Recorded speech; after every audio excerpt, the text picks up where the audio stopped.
हम लोगों ने अब तक मटेरियल की जो है थर्मल मैकेनिकल और इलेक्ट्रिकल टेस्ट वगैरह देखा, कैसे करते हैं, उसकी प्रॉपर्टीज को कैसे हम लोग उसको डिटरमाइन करते हैं। तो आज हम लोग जो है देखेंगे burning test of plastic material, कि मटेरियल का बर्निंग टेस्ट कैसे करते हैं, प्लास्टिक मटेरियल का बर्निंग टेस्ट कैसे करते हैं। इसी को कहते हैं फ्लेमेबिलिटी टेस्ट। प्लास्टिक मटेरियल की फ्लेमेबिलिटी टेस्ट कैसे करते हैं, तो इसके में जो हम लोग फॉलो करेंगे UL 94 का स्टैंडर्ड फॉलो करेंगे। इसके में जो है दो तरह का टेस्ट होता है। एक तो होगा वर्टिकल में स्पेसिमेन रख कर करके जो उसको बर्न करके देखेंगे, फिल्म दे करके देखेंगे, और दूसरा जो है स्पेसिमेन को हॉरिजॉन्टल रख कर करके और फिल्म दे करके देखेंगे, और उसके में रेट देखेंगे कि किसका क्या रेट होगा, और उसके में फिर रेटिंग की जाती है। वर्टिकल में रेटिंग जो होगी V0, V1 और V2 में रेटिंग कर करके इसको ग्रुप में रखते हैं कि कितना वो किस तरह से बर्न करेगा, उसकी क्या कैरेक्टेरिया होगी। तो किस हमको उसको V0 में रखेंगे, क्या कैरेक्टेरिया होगी कि उसको V1 में रखेंगे, और क्या कैरेक्टेरिया होगा कि उसको हम V2 में रखेंगे। तो हम लोग जो है देखेंगे कि ये वर्टिकल टेस्टिंग में V0 और V1 और V2 तीन तरह का कैरेक्टेरिया इसके में डिफाइन करेंगे। अब हम लोग देखते हैं इसके में कैसे करते हैं इसको। तो एक में हम लोग देख रहे हैं कि ये स्पेसिमेन जो है हमने यहाँ पर क्लैम्प किया हुआ है वर्टिकल में, और नीचे से हम फ्लेम दे रहे हैं, जिस फ्लेम की हाइट है 20 mm, और उसका जो फ्लेम टाइमिंग है 10 सेकंड के लिए दिया गया है। यहाँ लिख रखा है कि ये जो है सो फ्लेम बर्नर है, यहाँ पर बर्नर का फ्लेम है, ये दिया हुआ है, और ये स्पेसिमेन है, और ये नीचे जो है कॉटन क्लॉथ है। ये कॉटन क्लॉथ हम लोग इसलिए यहाँ पर रखा है, स्पेसिमेन दिख रहा है कि जब हम लोग किसी में कोई मटेरियल ऐसा होता है कि बर्न करेगा लेकिन वो ड्रिपिंग नहीं देगा, और कोई मटेरियल तो बर्न करता है ड्रिपिंग देगा, तो वो कॉटन को बर्न करता है या नहीं करता, इस पर क्राइटेरिया पर इसको डिफाइन किया गया है। तो हम लोग इसके में सबसे पहले देखते हैं तीन ग्रुप में, इसमें भी देखते हैं कि एक मटेरियल जो इसमें होता है V0 और V1 और V2, तीन तरह के मटेरियल वर्टिकल टेस्ट में ये तीन तरह के ग्रुप में बांटे गए हैं प्लास्टिक मटेरियल को, अगर वर्टिकल टेस्टिंग की बात करें तो इसके में अगर हम लोग V0 कब कहेंगे कि जब हम एक मटेरियल को फ्लेम दे रहे हैं, टेस्ट स्पेसिमेन लिया, उसको हम वर्टिकली इसको बाइंड किया, और उसको जब हम फ्लेम देते हैं तो 10 सेकंड तक ये बर्न करेगा, उसके बाद ये बुझ जाएगा, यानी एक्सटिंग्विश कर जाएगा। तो इस मटेरियल को और कोई ड्रिपिंग नहीं देगा, तो इस मटेरियल को हम लोग V0 ग्रुप में रखेंगे। ठीक है। अगर मटेरियल बर्न कर रहा है और 30 सेकंड तक, मैक्सिमम मिनिमम 30 सेकंड और उससे लेस देन 30 सेकंड अगर करेगा, इक्वल टू 30 सेकंड और लेस देन 30 सेकंड अगर रहा, तो वो जो है V1 के ग्रुप में रखा जाएगा। अगर मटेरियल 10 सेकंड तक ही जला और ये ड्रिपिंग दे दिया, मटेरियल ड्रिप कर रहा है, कॉटन को बर्न कर रहा है, तो इसको हम लोग V2 ग्रुप में रखेंगे। ठीक है, वो सिंपल है ये। ठीक है ना। इसके अलावा और भी कुछ कैरेक्टेरिया हैं जो हम लोग इसको डिफाइन करेंगे, और इससे ज़्यादा अगर टेस्टिंग होता है तो हम लोग फिर हॉरिजॉन्टल बर्निंग में देखेंगे, अगर इससे ज़्यादा रेट हुआ तो हॉरिजॉन्टल बर्निंग में देखेंगे। ठीक है, लेकिन अभी इसके और कुछ कैरेक्टेरिया है, उसको हम लोग देखेंगे। अब ये V1 UL 94 में V0, V1 और V2 ये क्या है, इसके में तो हम लोग बता दिया कि 20 mm का हाइट होगा, और ये जो है सो टाइम 10 सेकंड की फ्लेमिंग होगी, और ये जो है सो टेस्ट जो है मेजर करता है self extinguishing time of the vertical oriented polymer specimen. अगर पॉलीमर स्पेसिमेन जो है वर्टिकल ओरिएंटेड किए हुए हैं, तो इस टेस्ट के लिए हम लोग V0, V1 और V2 के ग्रुप में मटेरियल को क्लासिफाइड करते हैं। अब इसके में देखेंगे और इसके क्या क्राइटेरिया होंगे। फ्लेमेबिलिटी रेटिंग UL 94 की देखिए निकालते हैं। टेस्ट क्राइटेरिया क्या होगा कि burning time of each individual specimen, second में लिया है, क्या लिखा, after first and second flame applicable. क्या होता है कि जब हम लोग बर्निंग टेस्ट करते हैं तो फ्लेम एप्लीकेबल करते हैं, फ्लेम देते हैं, दिया 10 सेकंड, देखा बर्न नहीं किया, 10 सेकंड में नहीं हुआ, उसको फ्लेम को हटाया, फिर तुरंत जस्ट जो है दूसरा फ्लेम दे देते हैं, सेकंड फ्लेम करते हैं। इस तरह से हम लोग देखते हैं। किसी किसी में 10 फ्लेम करते हैं, 10 फ्लेम में भी देखते हैं।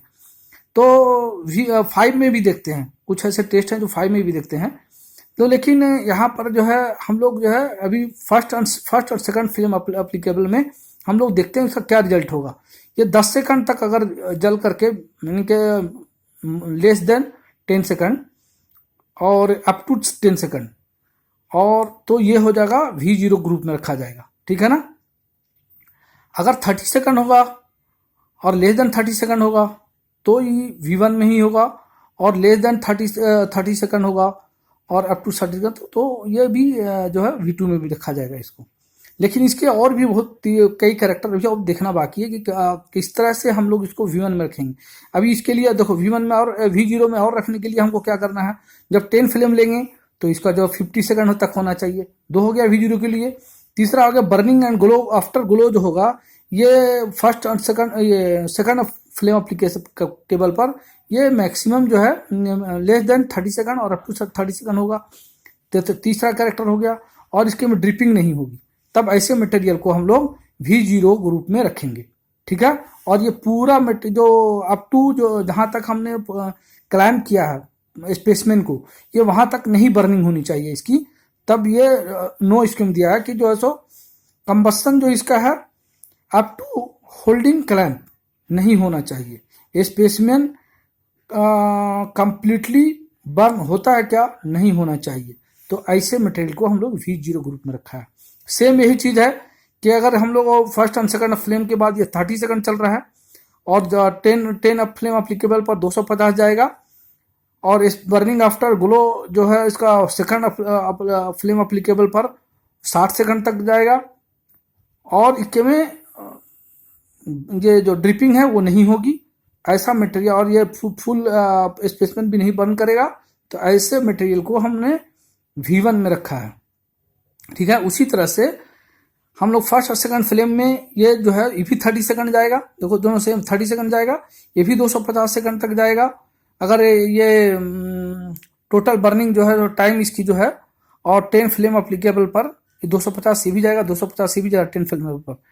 और ये सेकंड फ्लेम एप्लीकेबल जो ग्लोइंग होता है उसके बाद जो है 60 सेकंड अगर जा रहा है, ये भी 60 सेकंड जा रहा है। लेकिन फर्क इन दोनों में क्या होगा कि ये जो है ये ड्रिपिंग करेगा और कॉटन को बंद करेगा या होल्ड करेगा, ठीक है ना। फर्क हो गया, यहाँ पर डिस्टिंग्विश हो गया कि सारे कैरेक्टर इसके V1 की तरह हैं, लेकिन इसमें ड्रिपिंग होगी और ये जो है कॉटन को बंद करेगा। लेकिन ये भी मटेरियल जो है ये फुल क्लैम तक नहीं बंद करेगा, पूरा फुल स्पेस में नहीं बंद करेगा। तो ऐसे मटेरियल को हम लोग देख लिया कि V0, V1 और V2 में कैसे इसको हम डिस्टिंग्विश किया है। और सिंपल तो हम बता दिया ऑलरेडी कि V0 में हम कम क्या करेंगे, 10 सेकंड तक बंद करता है, बस नो ड्रिपिंग होती है। V1 में क्या होता है 30 सेकंड तक बंद करेगा, नो ड्रिपिंग होगी। और V2 में क्या होगा 10 ही सेकंड में इसकी ड्रिपिंग हो जाएगी। ऐसे को हम V2 में रखते हैं। ये हो गया हम लोग किस तरह से क्लासिफाइड किया है कि कौन मटेरियल को हम लोग V0 और V1 और V2 में रखते हैं। ये हो गया वर्टिकल टेस्टिंग की बात। अब जो इससे जो कैरेक्टर जो आगे जाएगा उसको हम लोग हॉरिजॉन्टल में देखते हैं, ठीक है, हॉरिजॉन्टल बर्निंग में। तो उस ऐसे मटेरियल को हम लोग HB ग्रुप में रखते हैं। यहाँ पर देख लें, इसके में हॉरिजॉन्टल में हम लोगों ने स्पेसमैन को क्लैम किया है। यहाँ से हम लोग फ्लेम 45 डिग्री से फ्लेम देते हैं इसको, ठीक है, और ये बर्नर के थ्रू। और इसके में हम लोग मार्क करते हैं ताकि इसकी रेटिंग देखें, बर्निंग की रेटिंग क्या होगी हम लोग उसके में आगे देख रहे हैं, इसका कैरेक्टरिया डील करेंगे। तो यहाँ पर 1 इंच के ऊपर में हम लोगों ने मार्क किया है, फिर 1 से और 3 के बीच में मार्क किया है, और फिर 1 इंच, यानी कि टोटल 5 इंच का ये हम लोग 5 इंच पर इसको बाइंड किए हुए हैं, ठीक है। अब इस पर हम रेटिंग देखेंगे, ठीक है ना, यानी कि 100 mm लिखते हैं पूरा, ये 100 mm तक लग गया है इसके में। और इंच पर देखेंगे तो 1 इंच 3 इंच और 1 इंच फिर ये बाद में हम लोगों ने मार्क किया, देखो ये मार्क किया हुआ है, ठीक है ना। अब इसको देखते हैं हॉरिजॉन्टल बर्निंग में। UL94 के हॉरिजॉन्टल बर्निंग में क्या है, इसका जो कंडीशन ये है कि 48 आवर्स तक जो स्पेसमैन को हम लोग बहुत नॉर्मल टेम्परेचर कंडीशन में 23 डिग्री सेंटीग्रेड तक और 50% ह्यूमिडिटी पर इसको रखते हैं। फिर देखते हैं क्या कि कुछ में अगर मॉइस्चर आ गया, जैसे कुछ मटेरियल जो होते हैं ये मॉइस्चर को जल्दी एब्जॉर्ब करते हैं, जैसे नायलॉन वगैरह, तो इसके लिए ये कंडीशन को मटेरियल को स्पेसिमेन को रख करके ही करते हैं, ठीक है ना। तो ये कंडीशन इसके लिए टेस्ट स्पेसिमेन के लिए रखा है। फ्लेम हाइट जो है 20 mm इसमें भी है, लेकिन जो टाइम दिया है उसमें 30 सेकंड दिया है, ठीक है। और इसके में एक शर्त और है कि if the flame front reaches the first mark, अगर flame first reaches the first mark है within 30 second, the application is discontinue. तो क्या करते हैं, 30 सेकंड तक अगर एक फर्स्ट मार्क जो हम लोग 1 इंच का मार्क लगाया है, अगर उसको क्रॉस कर जाता है 30 सेकंड में, तो उसको हम लोग फ्लेम को हटा लेते हैं, ठीक है ना। अब दूसरा इसका आगे क्या क्राइटेरिया डील है वो देखते हैं हम लोग। टेस्ट क्राइटेरिया क्या है, टेस्ट स्पेसिमेन की थिकनेस कितना, अगर 3 से 13 mm है, अगर 3 से 13 mm टेस्ट की स्पेसिमेन की थिकनेस है, तो इसकी जो रेटिंग होनी चाहिए ये 40 mm प्रति मिनट तक होगी या इससे लेस होगी, ठीक है। और ये ऐसे मटेरियल को एचबी में रखेंगे। अगर टेस्ट स्पेसिमेन का थिकनेस 3 mm है, लेस देन 3 mm है, इक्वल टू 3 mm और लेस देन 3 mm है, तो इसकी जो है 75 mm प्रति मिनट होगी और ये भी एचबी में रखा जाएगा, ठीक है। Flame extinguished before first mark, अगर फर्स्ट मार्क पर ही जैसे 30 सेकंड दिया और बर्न कर गया, 0 mm पर हो रहा तो भी एचबी में रखा जाएगा, ठीक है। इसके एक और इसको में हम लोग थोड़ा सा देखते हैं कि जो फ्लेमिंग करते हैं, जो बर्न करते हैं और ग्लोइंग करेगा अगर वो, तो अगर 30 सेकंड तक ग्लो कर रहा है और उसमें ड्रिपिंग नहीं होगी तो वो HF1 में रखा जाएगा। और अगर वो 30 सेकंड तक बर्न ग्लोइंग कर रहा है और बर्न ग्लोइंग कर रहा है तो और उसके बाद उसमें ड्रिपिंग हो रही है तो इसको HF2 में रखा जाएगा। ये हुआ हॉरिजॉन्टल बर्निंग की टेस्टिंग, ठीक है। इसके में हम लोग देखा HB हो गया, HF1 हो गया और H2 हो गया, वहां V0 और V2, V1 और V2 देख लिया, ठीक है। ये है, इस तरह से हम लोग क्लासिफाइड करेंगे मटेरियल की जो बर्निंग की बिहेवियर है। इसको ग्रुपिंग में हम लोग ऐसे कर लेते हैं। आप देखोगे जब डाटा शीट देखोगे तो उसमें आएगा कि ये मटेरियल जो V0 करेक्टर का है, ये V1 का है और ये HB का है। तो ये जैसे आप नायलॉन को देखोगे तो अब HB का, लेकिन बहुत सारे ऐसे मटेरियल हैं जिसके में फ्लेम रिटार्डेंट मिलाए जाते हैं उसको सेल्फ एक्सटिंग्विशिंग बनाने के लिए।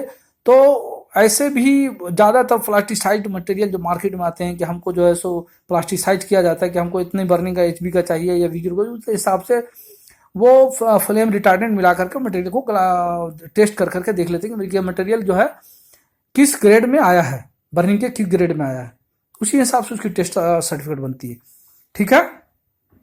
तो हम लोगों ने ये देख लिया कि हम लोग किस तरह से मटेरियल को हम लोग V0 और V1 और V2 और HB में रख रहे हैं।